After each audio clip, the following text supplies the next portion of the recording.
माननीय supreme court के द्वारा 11 अगस्त 2023 को बीएड के संदर्भ में दिए गए फैसले, दिनांक 28 अगस्त 2023 को बिहार शिक्षक भर्ती में माननीय सुप्रीम कोर्ट के द्वारा दिए गए फैसले और बीपीएससी के चेयरमैन के द्वारा दिए गए मीडिया में स्टेटमेंट के बाद से ये बातें स्पष्ट हैं कि बिहार की शिक्षक भर्ती में बीएड अभ्यर्थियों की राह थोड़ी मुश्किल है। इन सब के बाद से अगर बीएड अभ्यर्थियों को इस प्रक्रिया से बाहर रखा जाता है, जैसा कि बीपीएससी ने कहा है, तो उस कंडीशन में जो मेरिट है निश्चित तौर पर डाउन जाने वाली है। बीएड को बाहर रखने के बाद से जो डीएलएड वाले अभ्यर्थी हैं उनकी मेरिट और सेफ कट ऑफ कितना हो सकता है, इसके रिगार्डिंग डिटेल में बात करेंगे। साथ ही साथ बहुत सारे फैक्टर्स जो इसको प्रभावित करेंगे उन सब पर भी डिटेल में चर्चा करेंगे। अंत तक जरूर जुड़े रहिएगा। नमस्कार दोस्तों, मेरा नाम है नीरज और आप देख रहे हैं कैरियर बिट यूट्यूब चैनल। अगर आप इस चैनल पर पहली बार विजिट कर रहे हैं तो इसको सब्सक्राइब करते हुए बेल आइकन को प्रेस करना ना भूलें। सबसे पहले कट ऑफ जानने से पहले हमें यह जानना होगा कि एक सीट पर कितने अभ्यर्थी फाइट कर रहे हैं, क्योंकि बीएड भी अभ्यर्थी परीक्षा में सम्मिलित हुए थे और जो आंकड़े सामने आए हैं उसमें बीएड अभ्यर्थी भी इंक्लूड है। सबसे पहले उन बीएड अभ्यर्थियों को हटाते हुए एग्जैक्ट डीएलएड अभ्यर्थियों की संख्या कितनी है जो कि परीक्षा में अपीयर हुए हैं, उनकी संख्या हमें कैलकुलेट करनी होगी। स्क्रीन पर आप प्राथमिक के लिए हुई भर्ती परीक्षा में सम्मिलित हुए अभ्यर्थियों के आंकड़े को देख पा रहे हैं। टोटल 79,943 पदों के सापेक्ष आवेदन करने वाले अभ्यर्थियों की संख्या थी 7,48,900 और इसमें से परीक्षा में अपीयर होने वाले अभ्यर्थियों की संख्या थी 5,24,230। 5,24,230 में बीएड अभ्यर्थी भी है, साथ ही साथ इसमें डीएलएड अभ्यर्थी भी है। ठीक है, तो चूंकि अब बीएड को बाहर निकालने की बात की जा रही है, तो इस संख्या को, जो बीएड वाली संख्या है, इसमें से इसको घटाना होगा, तभी हमें एग्जैक्ट डीएलएड की संख्या मिल सकती है। अब हमें कैसे पता चलेगा कि बीएड अभ्यर्थी कितना अपीयर हुए थे? तो उसके रिगार्डिंग जैसा कि आपको ज्ञात होगा, प्रेस कॉन्फ्रेंस में जो बीपीएससी के चेयरमैन हैं उन्होंने ये कहा था कि हमारे पास डीएलएड अभ्यर्थियों की संख्या पर्याप्त है और उनकी संख्या 3,80,000 के आसपास उन्होंने बताई थी। टोटल जो आवेदन हुए थे उनकी संख्या है 7,48,900। इसमें से अगर ये संख्या जो कि डीएलएड की है, इसको अगर हम लोग माइनस कर दें इसमें से, तो हमें पता चल जाएगा कि बीएड वाले कितने अभ्यर्थी हैं। ठीक है, तो इसमें से हम लोग माइनस कर देते हैं 3,80,000 को। देखिए 0098, 14 में से 8 जाएगा 6 और यहाँ बचा 6 में से 3 जाएगा 3, 3,68,900। ये किसकी संख्या है? ये बीएड की संख्या है जिन्होंने इस पूरी भर्ती प्रक्रिया में आवेदन किया हुआ था। अभी तक हम इस निष्कर्ष पर पहुंच चुके हैं कि डीएलएड अभ्यर्थियों की कुल आवेदन की संख्या 3,80,000 और बीएड अभ्यर्थियों की कुल आवेदन की संख्या 3,68,900 है। यहाँ पर परीक्षा में जो कुल सम्मिलित हुए अभ्यर्थी थे उनकी संख्या थी 5,24,230। ठीक है, ये परीक्षा में सम्मिलित होने वाले अभ्यर्थियों की संख्या है और जो सम्मिलित होने वाले अभ्यर्थियों की संख्या है वो टोटल संख्या का 70% रिप्रेजेंट करता है, यानी 70% प्रेजेंस था, उपस्थिति थी अभ्यर्थियों की। इसका मतलब ये हुआ कि 30% अभ्यर्थी परीक्षा को छोड़ दिए, यानी अनुपस्थित थे। 30% किसका? 7,48,900 का। ठीक है, इस 30% में कुछ बीएड अभ्यर्थी भी परीक्षा छोड़े होंगे और कुछ डीएलएड अभ्यर्थी भी परीक्षा छोड़े होंगे। ठीक है, ध्यान से देखिएगा। यहां पर हम लोग ये निकालना चाहते हैं कि 5,24,230 में से कितने बीएड अभ्यर्थी परीक्षा में सम्मिलित हुए थे, उनकी संख्या को मैं यहां पर हटाना चाहता हूं ताकि हमें एग्जैक्ट डीएलएड की संख्या पता चल पाए। एक जनरल उदाहरण मैं आपको देता हूं कि मान लीजिए कि 40 बच्चे अगर परीक्षा में सम्मिलित हुए रहते हैं और 30% अभ्यर्थी परीक्षा को छोड़ दिए हैं और मान लीजिए कि 20 अभ्यर्थी बीएड के और 20 अभ्यर्थी डीएलएड के हैं। ठीक है, एक उदाहरण मैं दे रहा हूं। 40 टोटल कैंडिडेट हैं, 30% अभ्यर्थी परीक्षा छोड़ देते हैं, डीएलएड की संख्या 20 और बीएड की संख्या दोनों की 20-20 है। ठीक है, उस कंडीशन में अगर बीएड के अभ्यर्थी 45%, बीएड की जो संख्या है 20, उसका 45% अगर परीक्षा को छोड़ते हैं तो 20 का 45% होता है 9 और डीएलएड की संख्या जो कि 20 है उसका अगर हम लोग 15% निकाल दें तो इसकी संख्या को रिप्रेजेंट करेगा 3 और दोनों को जोड़ देंगे तो आएगा 12। 12 किसका? 40 का। 40 का 12% कितना रिप्रेजेंट कर रहा है? 30 रिप्रेजेंट कर रहा है। मैं आपको यह समझाने की कोशिश कर रहा हूं कि जो टोटल यहां पर अनुपस्थिति थी यानी एब्सेंट थे बच्चे, वह जब बीएड और डीएलएड में डिस्ट्रीब्यूट होगा उनकी संख्या के प्रतिशत के आधार पर, तो यह किस प्रकार से वितरित होता है इसको मैं आपको समझाने की कोशिश कर रहा था। यहां पर यह वाला पॉइंट आपको समझाने का मेरा मकसद ये था कि आपको यह बताना कि जो ओवरऑल बच्चे जो टोटल बीएड और बीटीसी को मिलाकर के जो प्रतिशत अनुपस्थिति है, जब हम लोग बीएड और डीएलएड का अलग अलग बच्चों का प्रतिशत निकालेंगे तो यहां पर जो ओवरऑल 30% अनुपस्थिति थी, देखिए इन दोनों को जोड़ेंगे तो इसका जस्ट डबल आता है। जैसे देखिए यहां पर 45% मैंने अनुपस्थिति दिखाई है किसकी? बीएड की, और 15% अनुपस्थिति किसकी दिखाई है? डीएलएड की। इन दोनों को जोड़ेंगे तो 45 और 15 60 होगा, जो कि एग्जैक्ट इसका डबल होता है। यहां तक कॉन्सेप्ट क्लियर हो गया। अब देखिए यहां पर जो बीएड अभ्यर्थी हैं, जाहिर सी बात है वो ज़्यादा की संख्या में परीक्षा को छोड़े होंगे। क्यों? क्योंकि जब बीपीएससी के द्वारा 24, 25, 26 तारीख में परीक्षा का आयोजन किया गया, उससे पहले 11 अगस्त को माननीय सुप्रीम कोर्ट का डिसीजन आ चुका था और बीपीएससी के चेयरमैन के द्वारा स्पष्ट शब्दों में कहा गया कि हम बीएड अभ्यर्थियों को परीक्षा में शामिल कराने तो जा रहे हैं, लेकिन इनका जो चयन होगा वो एनसीटी की गाइडलाइन के अनुसार होगा। एनसीटी जिस प्रकार से हमें निर्देशित करेगी उसके अनुसार ही हम बीएड अभ्यर्थियों को ट्रीट करेंगे इस भर्ती परीक्षा में, और उनके रिजल्ट पर होल्ड रहेगा जब तक कि एनसीटी गाइडलाइन जारी नहीं कर देती है। इससे बीएड वाले अभ्यर्थियों में निगेटिव थिंकिंग जाती है और वो ज़्यादा से ज़्यादा, जाहिर सी बात है, वो दूर दराज के जो राज्यों से बच्चे होंगे उनमें से ज़्यादा अभ्यर्थी परीक्षा देने नहीं गए होंगे। तो ये नेचुरल बात है कि डीएलएड की तुलना में बीएड वाले ज़्यादा अभ्यर्थी परीक्षा को छोड़े होंगे। ठीक है, इसलिए मैं यहाँ पर बीएड की 45% को मान करके चल रहा हूँ और डीएलएड को 15% मान करके चल रहा हूँ। आपके मन में सवाल आ सकता है कि डीएलएड वाले तो पूरी तरीके से सेफ थे, फिर वो क्यों परीक्षा छोड़ेंगे? तो देखिए बीएड और डीएलएड में जो सबसे ज़्यादा संख्या होती है वो महिलाओं की होती है। महिलाओं में ऐसे भी महिलाएं होंगी जो शादीशुदा होंगी, बच्चे होंगे, ऐसी भी महिलाएं होंगी जो अनमैरिड होंगी लेकिन उनको ले जाने वाला कोई नहीं होगा। तो इस वजह से दूर दराज के राज्यों से ऐसी महिलाएं जो नहीं जा पाई किसी भी कारणवश, निश्चित तौर पर उनकी भी संख्या होगी लगभग 15% के आसपास, जो कि डीएलएड की संख्या को रिप्रेजेंट कर रहा है। और इस वजह से टोटल जो ओवरऑल अभ्यर्थी अनुपस्थित हुए वो 30% हुए थे। अब ध्यान से समझिएगा, ये 45% बीएड वाले अभ्यर्थी परीक्षा को छोड़े हुए हैं, यानी परीक्षा में कितने सम्मिलित हुए होंगे? 100 में से 45 घटा देंगे तो 55% बीएड वाले अभ्यर्थी परीक्षा में सम्मिलित हुए होंगे। ये जो संख्या है इसका 55% हमें निकालना होगा, क्योंकि टोटल बीएड का जो फॉर्म था वो 3,68,900 था और इसका 55% परीक्षा में सम्मिलित हुआ है। तो 3,68,900 का 55% अगर मैं निकालूं तो इसकी संख्या आ जाती है 2,02,895 अभ्यर्थी, यानी इतने बीएड के अभ्यर्थी परीक्षा में सम्मिलित हुए हैं। और साथ ही साथ चूंकि यहाँ पर देखिए 15% डीएलएड वाले अभ्यर्थी एक अनुमान के तौर पर परीक्षा को छोड़े होंगे, तो परीक्षा में सम्मिलित कितने हुए होंगे? 85%। टोटल जो डीएलएड की संख्या है वो है 3,80,000। 3,80,000 का अगर हम लोग 85% निकाल दें, ध्यान दीजिएगा, 3,80,000 का 85% निकालें तो इसकी संख्या आती है 3,23,000। 3,23,000। अब इस डीएलएड की संख्या और इस बीएड की संख्या दोनों को जोड़ देते हैं। देखिए दोनों को मैं जोड़ रहा हूं, 3,23,000 प्लस 2,02,895, इनकी संख्या जब मैं जोड़ता हूं तो ओवरऑल जो संख्या आती है वो आती है 5,25,895। 5,25,895 ये संख्या ध्यान दीजिएगा। और जो ऑथेंटिक सोर्सेज से आंकड़े आए थे 5,24,000 जो कि परीक्षा में सम्मिलित हुए हैं, वह एग्जैक्ट लगभग इसके बराबर है, लगभग इसके बराबर है। इसीलिए मैं आपको बता रहा हूं कि लगभग 45% बीएड वाले अभ्यर्थी परीक्षा छोड़े हुए हैं और लगभग 15% डीएलएड वाले अभ्यर्थी परीक्षा छोड़े हुए हैं। और इसके हिसाब से 55% बीएड जब शामिल होते हैं तो उनकी संख्या इतनी आती है, और 85% डीएलएड वाले अभ्यर्थी जब परीक्षा में शामिल होते हैं तो उनकी संख्या इतनी आती है। और दोनों को जोड़ करके बीएड प्लस डीएलएड परीक्षा जो दिए हुए हैं उनकी संख्या 5,25,895 आती है। और ऑथेंटिक सोर्सेज से ये 5,24,000 का आंकड़ा आयोग ने खुद बताया है। लगभग ये पूरी तरीके से सेटिस्फाई कर रहा है। उम्मीद करता हूं यहां तक चीजें आपको स्पष्ट हो चुकी होंगी। अब ऑनरेबल सुप्रीम कोर्ट के डिसीजन के बाद से ये संख्या जो कि बीएड की है वह टोटल संख्या में से माइनस होगी, यानी ये संख्या को अगर हम लोग हटा दें तो टोटल डीएलएड की संख्या ये बचती है। यानी कि अब हमें एग्जैक्ट डेटा प्राप्त हो रहा है जो कि डीएलएड की अभ्यर्थी परीक्षा में सम्मिलित हुए हैं वो लगभग 3,23,000 के आसपास हो सकते हैं। कितने?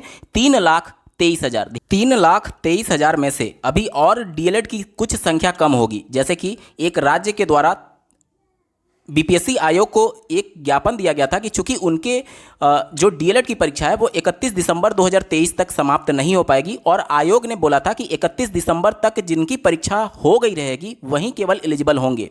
अब चूंकि वो वाले अभ्यर्थी यहाँ पर माइनस हो जाएंगे, उसमें से कुछ अभ्यर्थी हो सकता है परीक्षा देने गए हों, और जो अभ्यर्थी पहले से नोटिफिकेशन देखे होंगे हो सकता है उनको ज्ञात हो और वो परीक्षा देने ना गए हों। तो यहाँ पर हम लोग एक अंदाजतन 3000 इन अभ्यर्थियों की संख्या कम कर देते हैं, जो कि ये मान करके चल रहे हैं कि उनकी परीक्षा नहीं हो पाई होगी, अपियरिंग में वो लोग डाले होंगे डीएलएड के। ठीक है, तो इस कंडीशन में जो अभ्यर्थियों की संख्या आती है वो आती है 3,20,000। ये ऐसे अभ्यर्थी बच रहे हैं जो कि डीएलएड हैं, जिनका अपियरिंग वाला मैंने माइनस कर दिया। ठीक है, इसके बाद से सीटेट अपियरिंग वाले अभ्यर्थी भी इसमें परीक्षा में सम्मिलित हुए होंगे। एक आंकड़े के हिसाब से लगभग 80,000 सीटेट अपियरिंग वाले कैंडिडेट बीपीएससी की इस परीक्षा में सम्मिलित हुए हैं, जिसमें से लगभग आधा आप मान लीजिए बीएड के लिए और आधा आप मान लीजिए डीएलएड के लिए। चूंकि डीएलएड वाले ही अभ्यर्थी अब इसमें केवल एलिजिबल हैं और बीएड वाले संख्या को हमने पहले ही माइनस कर दिया, तो उस पर हमें ध्यान ही नहीं देना है। ठीक है, ये 40,000 जो डीएलएड वाले संख्या है, इसमें चूंकि आपने देखा होगा कि पूरे देश भर में जो सफलता का प्रतिशत रहता है वो 30 से 35% सीबीएसई बोर्ड के द्वारा जो नोटिफिकेशन जारी किया जाता है उसके अनुसार बताया जाता है। तो अगर इसका 30% हम लोग निकाल दें तो वो आता है 12,000, यानी कि 12,000 ऐसे अभ्यर्थी होंगे जो कि सीटेट क्वालिफाई कर लेंगे, और उनका अभ्यर्थन तभी रहेगा जब वो सीटेट को क्वालिफाई करते हैं। इसके अलावा केवल सीटेट क्वालिफाई करना इंपॉर्टेंट नहीं है, अन्य राज्य के जो भी अभ्यर्थी हैं उनका सीटेट में 90 नंबर रहेगा, तभी वो लोग इस बीपीएससी की टीआरई परीक्षा के लिए एलिजिबल होंगे। क्योंकि अन्य राज्य वाले जो भी अभ्यर्थी हैं वो कैटेगरी से नहीं बल्कि वो अनरिजर्व कैटेगरी में फाइट कर रहे हैं। तो यहाँ पर जो सीबीएसई बोर्ड के द्वारा आंकड़ा दिया जाता है 30 से 35%, उसमें कैटेगरी वाले अभ्यर्थी अगर 82 नंबर पा जाते हैं तो भी उसे क्वालिफाई माना जाता है, लेकिन 82 से लेकर के 89 नंबर पाने वाला अभ्यर्थी इस परीक्षा में सम्मिलित नहीं होगा। भले सम्मिलित हो गया मतलब एलिजिबल नहीं होगा, क्योंकि अनरिजर्व कैटेगरी में उनका क्वालिफाइंग मार्क्स 90 अंक होना चाहिए। तो उस कंडीशन में जो आंकड़ा है प्रतिशत का 30 से 35%, वो और घट जाएगा। वो लगभग मान करके चलिए कि 20% के आसपास आ जाएगा, क्योंकि 20% ऐसे बच्चे हो सकते हैं जिनका नंबर 90 से ऊपर होगा, यानी अनरिजर्व कैटेगरी के हिसाब से वो लोग क्वालिफाई कर रहे होंगे। ठीक है, बाकी के जो 80% अभ्यर्थी है वह इस भर्ती परीक्षा से पूरी तरीके से बाहर हो जाएगी। अब इस 80% में से भी आपको ध्यान ये देना है कि जो बिल्कुल क्लियर होगा कि मेरा सीटेट क्वालिफाई नहीं होगा, तो जाहिर सी बात है वो परीक्षा देने जाएगा ही नहीं। अब ऐसे अभ्यर्थी जो असमंजस में होंगे, जैसे जिनका नंबर 87, 88, उसके बाद से 85 से लेकर के 89 के बीच में होगा, उनको कहीं ना कहीं ये संशय होगा कि अगर एक आध नंबर सीबीएसई बोर्ड कॉमन दे देती है या फिर किसी भी तरीके से ऑफिशियल आंसर की जब आएगा हो सकता है एक आध नंबर बढ़ जाए, उस उम्मीद में वो लोग परीक्षा देने जा रहे हो। लेकिन अगर सीटेट उनका क्वालिफाई नहीं होता है तो ऐसे अभ्यर्थी भी माइनस होंगे, ऐसे अभ्यर्थी भी माइनस होंगे। तो ऐसे अभ्यर्थियों की संख्या को मैं ज़्यादा नहीं सिर्फ 5,000 मान करके चल रहा हूँ, सिर्फ 5,000। अब इसमें से ऐसे अभ्यर्थियों की संख्या को मैं घटा देता हूं तो 3,15,000 का आंकड़ा आ जाता है। ठीक है, 3,15,000। साथ ही साथ केवीएस पीआरटी 2023 का रिजल्ट अभी अवेटेड है। जैसा कि आपको ज्ञात होगा, केवीएस के ऑफिशियल नोटिफिकेशन में बातें मेंशन की गई थी कि बीएड इस की जो एलिजिबिलिटी है वो ऑनरेबल सुप्रीम कोर्ट में दायर एसएलपी के अंतर्गत रहेगा। अब चूंकि ऑनरेबल सुप्रीम कोर्ट ने अपना डिसीजन दे दिया है, तो उस कंडीशन में केवीएस पीआरटी से भी बीएड अभ्यर्थी पूरी तरीके से बाहर हो चुके हैं। केवीएस पीआरटी की जो वैकेंसी थी लगभग 6,500 के आसपास थी। अब 6,500 पदों पर सिर्फ और सिर्फ डीएलएड वाले अभ्यर्थी चयनित होंगे। अब ध्यान देने वाली बात यह है कि वो जो 6,500 चयनित होंगे डीएलएड वाले, इस बात की आप गारंटी नहीं कह सकते कि जो चयनित होंगे वो बिहार में भी अप्लाई किए होंगे, लेकिन कुछ ना कुछ तो होंगे ना जो कॉमन होंगे दोनों में। तो ऐसे अभ्यर्थियों की संख्या मैं 4,000 के आसपास मान करके चल रहा हूं। 4,000 ऐसे अभ्यर्थी होंगे जो कि केवीएस पीआरटी में भी चयनित हो रहे होंगे और बिहार की शिक्षक भर्ती परीक्षा में भी उनके अच्छे स्कोर आ रहे होंगे। लेकिन अन्य राज्य के जो भी अभ्यर्थी होंगे, अगर दोनों में उनका सिलेक्शन हो रहा है तो उनकी फर्स्ट प्रायोरिटी जो होगी वो केवीएस पीआरटी होगी, क्योंकि सुविधाएं उसमें ज़्यादा है, सैलरी उसमें ज़्यादा है। इस वजह से उनकी फर्स्ट प्रायोरिटी जो होगी वो निश्चित तौर पर केवीएस पीआरटी होने वाली है। तो ऐसे अभ्यर्थियों को एवरेज अगर हम लोग 3 से 4,000 भी मान लें तो 3 से 4,000 इन अभ्यर्थियों को भी माइनस करना होगा अगर केवीएस पीआरटी का रिजल्ट बीपीएससी टीआरई के रिजल्ट से पहले आ जाता है तो। ठीक है, जो कि प्रबल संभावना है केवीएस का रिजल्ट आना। ठीक है, तो अगर इससे में से हम लोग माइनस कर दे तो 3,11,000 का आंकड़ा हमारे पास आ जाता है। इसके अलावा चूंकि आपको ज्ञात होगा बिहार में जो भर्ती परीक्षा चल रही है उसमें पीआरटी के लिए माध्यमिक के लिए और उच्च माध्यमिक के लिए वैकेंसीज है। ऐसा अभ्यर्थी जो तीनों के लिए एलिजिबल होगा, जाहिर सी बात है वो तीनों में अप्लाई किया होगा, और ऐसे अभ्यर्थी जिनका तीनों में सिलेक्शन होता है, ऑनलाइन एप्लीकेशन में प्रायोरिटी मांगी गई थी कि आप किसको सेलेक्ट करना चाहते हैं, यानी किसको ज्वाइन करेंगे। अब जिस भी अभ्यर्थी का टीजीटी पीजीटी में सिलेक्शन होगा वो पीआरटी में ज्वाइन थोड़ी करने जाएगा, वहां पर सैलरी ज़्यादा है तो जाहिर सी बात है वो पीआरटी को छोड़ देगा और टीजीटी पीजीटी जिसमें भी उसका सिलेक्शन हो रहा वो उसमें ले लेगा। लेकिन इसके लिए जरूरी क्या है, इसके लिए ये जरूरी है कि वह एस्टेट भी क्वालिफाई हो, वह बीएड भी हो और साथ ही साथ डीएलएड भी हो, क्योंकि बीएड के बेस पर पीआरटी से अभ्यर्थी बाहर हो जाएगा। अगर वो डीएलएड और बीएड दोनों कोर्स किया होगा तभी ये सिचुएशन क्रिएट होगी, यानी कि वो एस्टेट तभी होगा जब वो बिहार का होगा। यानी इतनी ज़्यादा कंडीशंस इसमें लग रही हैं कि ऐसे अभ्यर्थी जो होंगे वो बहुत रेयर होंगे। इनकी संख्या 5 से 1000 मैक्सिमम टू मैक्सिमम होगी। मैं 1000 मान करके चल रहा हूँ, ऐसे अभ्यर्थियों की संख्या 1000 में और ज़्यादा माइनस कर देता हूँ। अब हमारे पास जो टोटल आंकड़ा आता है 3,10,000 अभ्यर्थियों का आ जाता है। 3,10,000 डीएलएड के अभ्यर्थी परीक्षा में अपीयर हो रहे हैं। सब कुछ डिटेल को माइनस करने के बाद से ये सब कुछ एलिजिबल होंगे, सभी कंडीशंस को फुलफिल कर रहे होंगे। अब यहाँ पर 3,10,000 टोटल अभ्यर्थी क्वालिफाइंग मार्क्स जो कि बीपीएससी के द्वारा तय किया गया वो तो पॉसिबल नहीं है कि 100% क्वालिफाई कर पाए। इस वजह से थोड़ा सा हम लोग ये समझने की कोशिश करते हैं कि इस प्रकार की अन्य राज्यों में जो सुपर टेट की परीक्षा पहले हुई है उसमें सफलता का प्रतिशत कितना रहा है। स्क्रीन पर आप बिहार से सटे उत्तर प्रदेश की पिछली 68,500 सहायक अध्यापकों की भर्ती का डेटा देख पा रहे होंगे, जो कि पीएनपी के द्वारा जारी किया गया था। इसमें टोटल अगर परीक्षा में सम्मिलित होने वाले अभ्यर्थियों की बात करें तो 1,07,873 अभ्यर्थी परीक्षा में सम्मिलित होते हैं और इसमें उत्तीर्ण की संख्या 41,556 है। ये थोड़ा सा आंकड़ा गलत है इस वजह से क्योंकि इस भर्ती प्रक्रिया में बहुत ज़्यादा विसंगतियां थी। बाद में जब दोबारा कॉपी चेकिंग होता है तो लगभग पासिंग अभ्यर्थियों की संख्या लगभग 46,000 के आसपास हो जाती है। तो यहां पर हम लोग इसको 46,000 मान करके चलेंगे, क्योंकि दूसरे चरण में जब रिजल्ट जारी हुआ तो लगभग टोटल मिलाकर के 46,000 अभ्यर्थी इसमें पास हुए थे। अब 46,000 जो टोटल पासिंग है और टोटल जो अभ्यर्थी सम्मिलित हो रहे हैं इसका कितना प्रतिशत है, इसको एक बार हम लोग कैलकुलेट कर लेते हैं। इसका पासिंग प्रतिशत जो आता है वो आता है 42.6%। 42.6% वो संख्या रिप्रेजेंट कर रहा है जितने टोटल अभ्यर्थी परीक्षा में सम्मिलित हुए थे और इसमें पास हुए। ध्यान देने वाली बात यह है कि इस परीक्षा में क्वालिफाइंग मार्क्स जो था वो 40 और 45% था। ठीक है, बिहार में अनरिजर्व कैटेगरी के लिए क्वालिफाइंग मार्क्स जो है वो 40% है। लेकिन यहां पर ध्यान देने वाली बात यह है कि इस परीक्षा में कोई भी ऑब्जेक्टिव टाइप क्वेश्चन नहीं था, सिर्फ रिटन टाइप क्वेश्चन था जिसमें एक शब्द में या फिर एक लाइन में उत्तर अभ्यर्थी को देना होता था। तो ये परीक्षा का लेवल थोड़ा अभ्यर्थी के लिए टफ था क्योंकि यहां पर ऑप्शंस नहीं दिए गए थे। इससे अगली परीक्षा जो होती है उसके आंकड़े को एक बार देख लेते हैं। उत्तर प्रदेश में इसके बाद जो 69,000 सहायक अध्यापकों की भर्ती होती है उसमें अगर हम लोग सफलता का प्रतिशत निकालें तो टोटल जो अभ्यर्थी इसमें अपीयर हुए थे 4,09,530 हुए थे और टोटल जो सफलता का प्रतिशत था मतलब सफल हुए अभ्यर्थियों की संख्या थी 1,46,060 थी। अब अगर इसमें हम लोग सफलता का प्रतिशत निकालें तो वो आता है लगभग 35.66%। लेकिन ये सफलता का प्रतिशत कम इस वजह से हो गया क्योंकि यहाँ पर क्वालिफाइंग मार्क्स बढ़ा दिया गया था 60% और 65% कर दिया गया था। लेकिन ध्यान देने वाली बात यह है कि यहाँ पर ऑब्जेक्टिव टाइप क्वेश्चन थे।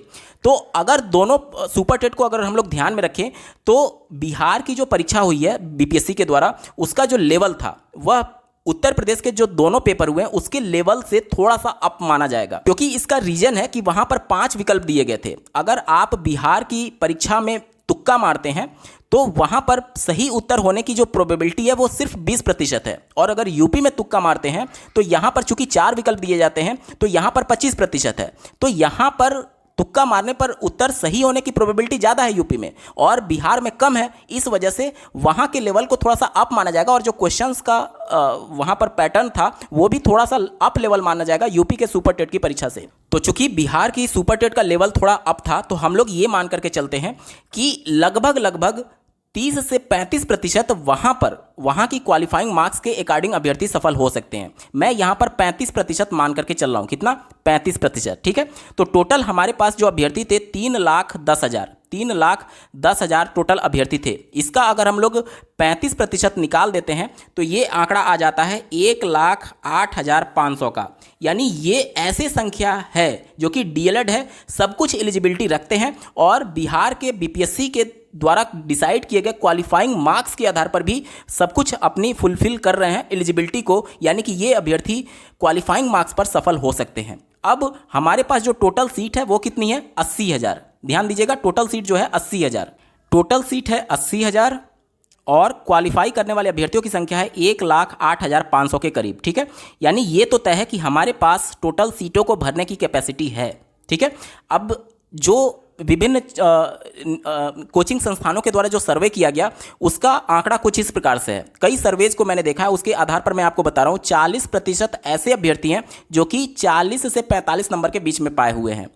25% ऐसे अभ्यर्थी हैं जो कि 45 से 50 नंबर के बीच में है। देखिए यहां पर मैं अब प्रतिशत की बात नहीं कर रहा हूं, अब यहां पर मैं नंबर की बात कर रहा हूं। 120 में से आपके कितने नंबर आ रहे हैं उसकी मैं बात कर रहा हूं। बहुत कंफ्यूजन है, अभ्यर्थी कंफ्यूज मत रहिएगा। ये प्रतिशत नहीं है, ये नंबर को रिप्रेजेंट कर रहा है कि 120 में से कितने नंबर पाने वाले अभ्यर्थी रिप्रेजेंट कर रहे हैं। ठीक है, चलिए 20% ऐसे छात्र हैं जिनका नंबर 50 से 55 के बीच में है, और 10% ऐसे छात्र हैं जिनका नंबर 55 से 60 के बीच में है, और 5% ऐसे अभ्यर्थी हैं जिनका नंबर 60 प्लस है। अब ध्यान देने वाली बात यह है कि 80,000 पदों के सापेक्ष अगर हम लोग कट ऑफ की बात करेंगे तो वो थोड़ी सी बेईमानी होगी। बेईमानी क्यों? क्योंकि जो मैक्सिमम अभ्यर्थी जो हैं, जो 1,08,500 में से मैक्सिमम अभ्यर्थी हैं, वो सिर्फ और सिर्फ सामान्य के लिए फाइट करेंगे। क्यों? क्योंकि उनका उर्दू नहीं होगा, उनका बांग्ला नहीं होगा। उर्दू और बांग्ला के सीटों की बात करें तो 12,729 उर्दू के लिए सीटें हैं और बांग्ला के लिए 148 सीटें हैं। ये ऐसे अभ्यर्थी जो कि उर्दू और बांग्ला को अटेम्प्ट किए होंगे, इनकी संख्या बहुत कम है। जो ये भाषा को कभी ना कभी पढ़े होंगे वहीं अटेम्प्ट कर सकता है, और उनके एलिजिबिलिटी भी वो रखते होंगे तभी वो आवेदन किए होंगे। ऐसे अभ्यर्थियों की संख्या बहुत कम है, और मान करके चलिए कि ऐसे अभ्यर्थी अगर परीक्षा को केवल क्वालिफाई भी कर लेते हैं तो उनका चयन 100% सुनिश्चित हो सकता है। ठीक है, अब बात करते हैं सामान्य अभ्यर्थियों के लिए। तो यहां पर जो सामान्य के लिए टोटल सीटें हैं वो हैं आपकी 67,066। यानी कि आप जो 80,000 की बात कर रहे हैं, सामान्य जो मेजॉरिटी है वो 80,000 सीटों पर फाइट नहीं करेगा, वो फाइट करेगा 67,066 पदों के सापेक्ष। अब इसको ध्यान में रख करके मेरिट की अगर हम लोग बात करें तो बीएड को निकालने के बाद से जो सेफ मेरिट है वो कुछ इस प्रकार से है।